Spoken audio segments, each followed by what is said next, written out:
Are you ready to use the claw grip?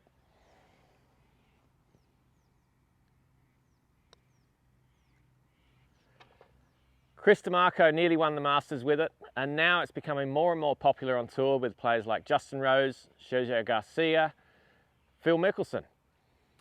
And the reason that a lot of players are going to the claw grip now is because it takes the power hand out of play.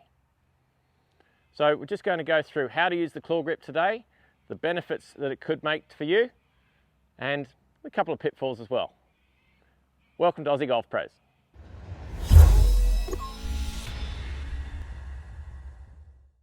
So the theory behind the claw grip is that it takes the power hand out of play. So for most right-handed golfers, the power hand's the right hand. That's definitely the case for me. And for left-handers, it's often the left hand. Now that's not for everybody. Some golfers are top hand dominant. But for those players that tend to have the bottom hand as the power hand, what can happen is that can get a little bit overactive through the putting stroke. And that's what I was finding with my putting style. I was always a pretty good putter, but I did feel that there was that extra little bit of power available for the right hand, and I actually struggled with some speed control with a conventional grip. And so I experimented with the claw grip, and it felt a little bit uncomfortable at first. I tried it on the practice green a few times, and then one day I went out and played a whole 18 holes with the claw grip, and I liked it. I putted well, and I've stuck with it ever since. And what it helped me to do was take that power hand out of play, so it's almost like putting one-handed, so that the top hand, the left hand for me, just sits on normally with the thumb on top of the grip. And then instead of having a normal position for the bottom hand, we turn the wrist around and we get into a position there where the wrist is now in line with the putter stroke. And that's what really helped me, because I wasn't getting this release happening through impact, and it was really helping me just keep the putter face more stable through the putt, as well as helping with my speed control.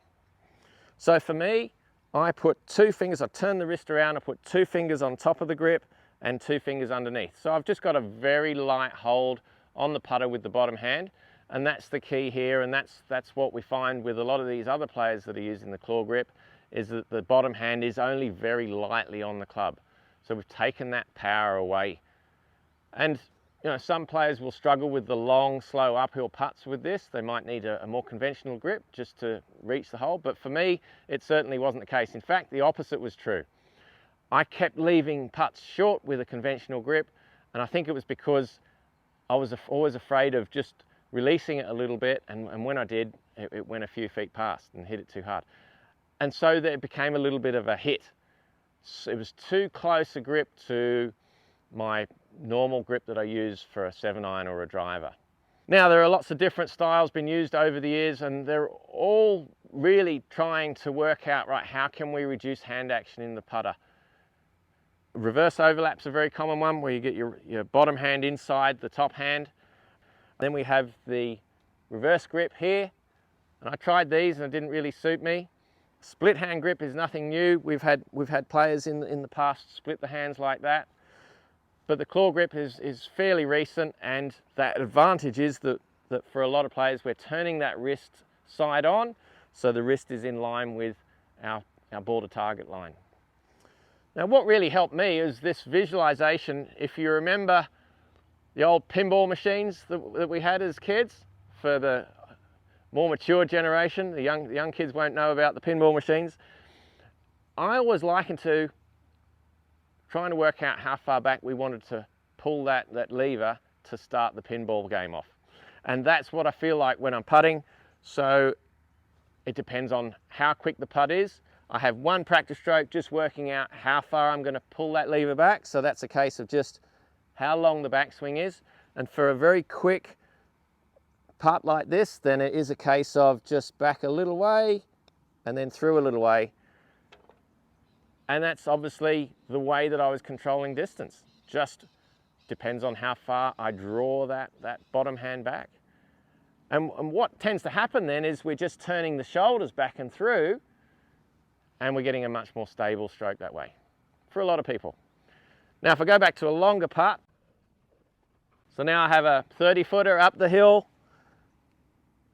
bigger backswing, and then the same length follow through as I've talked about in other videos. But I'm just drawing that pinball lever back further, pulling it back further, letting the weight of the putter do the work, nearly. But see, the speed there is just so much easier for me with that visualization that I'm just using the weight of the putter and just drawing the putter back further if I need more power. And then there's no hit involved. It's just a turn through with the shoulders. I'm not hitting it, not releasing it. And it is a case of we're generating the power differences based on how long the putt is and whether we're going uphill or downhill, and obviously how fast and slow the greens are. And of course, there are lots of variations of the claw grip as well. If we have a look at Tommy Fleetwood's style, he doesn't turn the wrist in like I do. He just gets the thumb around and underneath here and has just 2 fingers very lightly on the bottom of the grip. The top hand is just a standard position again.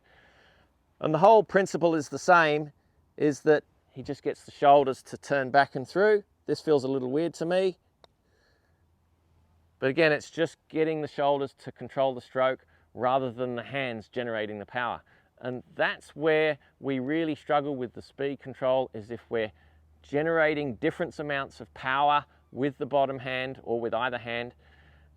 And it's very challenging to control that. But if we can just get the shoulders to control the stroke and just work out how far back and through that we swing, then it's going to be much more consistent with the distance control. And Phil Mickelson talks about how it's much more stable for him keeping the putter face square through impact.